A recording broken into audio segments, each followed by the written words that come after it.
understanding how fear motivates us. Now, when it comes to recommendations, do you know Huberman? Yeah, of course, yeah.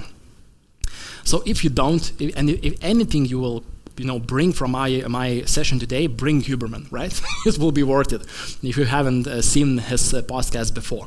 The Huberman is great, right? He's a scientist, he's a very practical one. He shares like a very scientific proven ways of how to reduce stress or understand about your own behavior. And I particularly like this episode about tools for setting and achieving goals, where they are speaking mostly about how to encourage to explore fears and to explore stress of ourselves in order to achieve goals. Because once again, usually we're speaking only about positive things, about how great our future will look like. But in this particular area, they're explaining in a scientific way of how we can do something now in order to reduce a risk of tomorrow, in order to avoid some things bad to happening of tomorrow. And if you like Huberman, I would really recommend to start from episode about dopamine.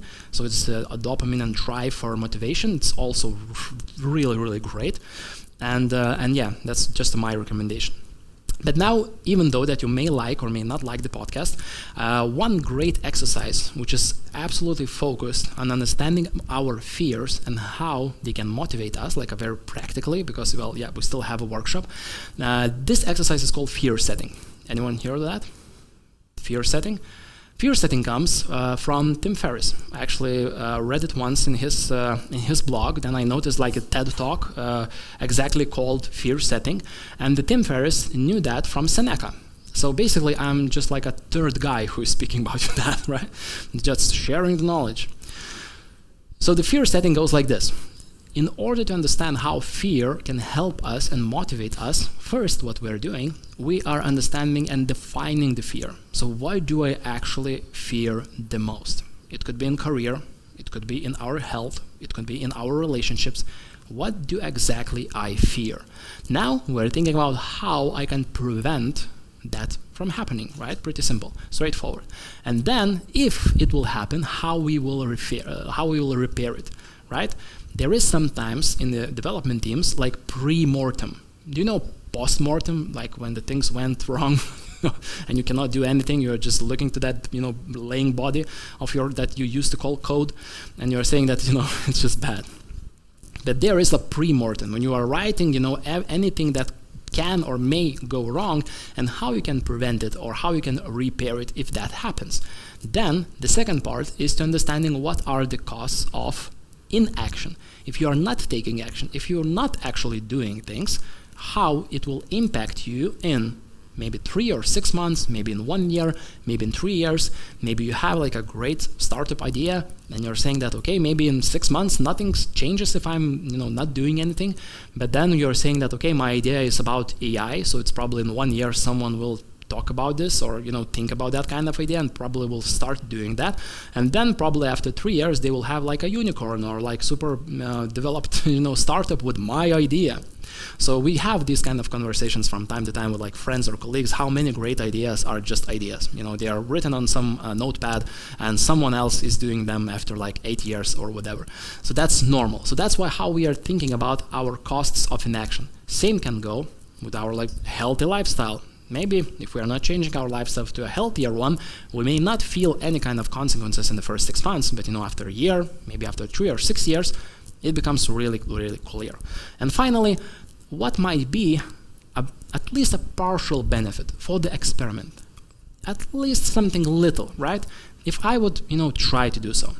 If we are following the example of better health, we may say that, okay, I will start doing CrossFit or yoga or whatever, right? And you are thinking that, okay, I will, do it just for 3 months and see how it goes.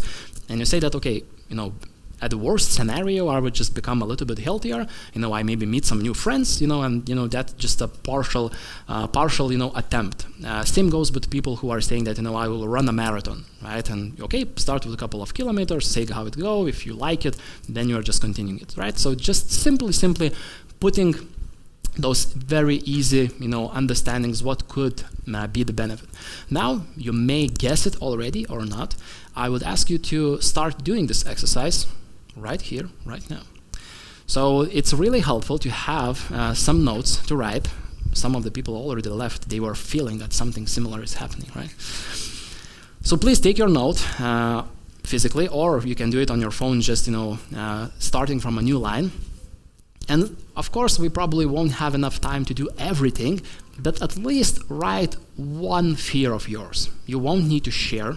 I know that sometimes sharing might be complicated, but at least try to notice what kind of fear you currently have, and be true to yourself. What do you actually fear right here, right now, about the things that are important for you?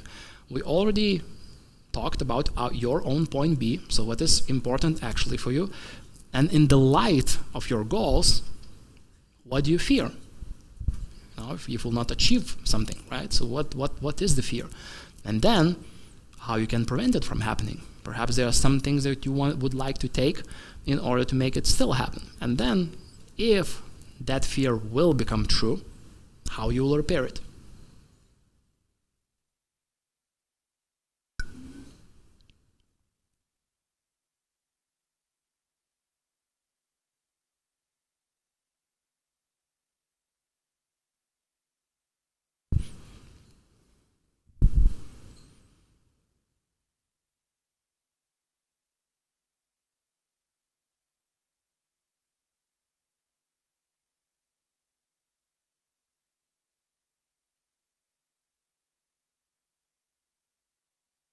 Thinking about your fears is great, but writing is even better.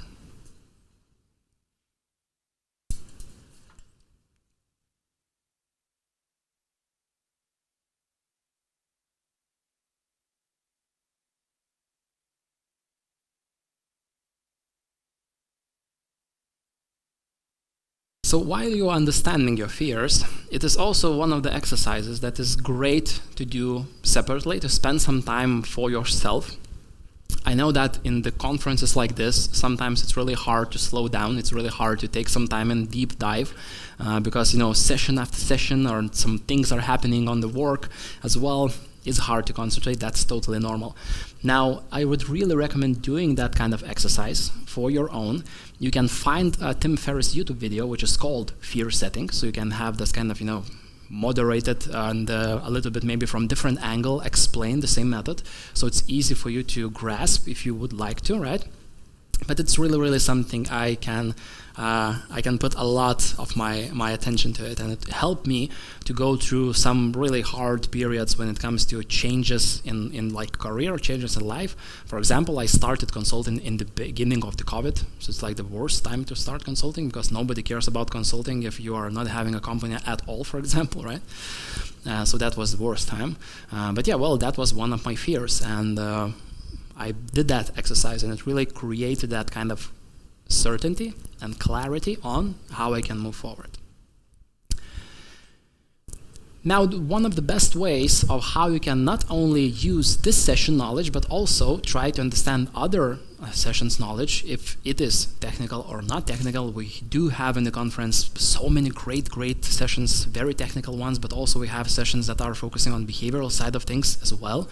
And this is the questions that I like to ask also my clients after the training, and I would like to ask you to think about, not only from today's workshop, but from example in the end of the conference itself or in the end of the day.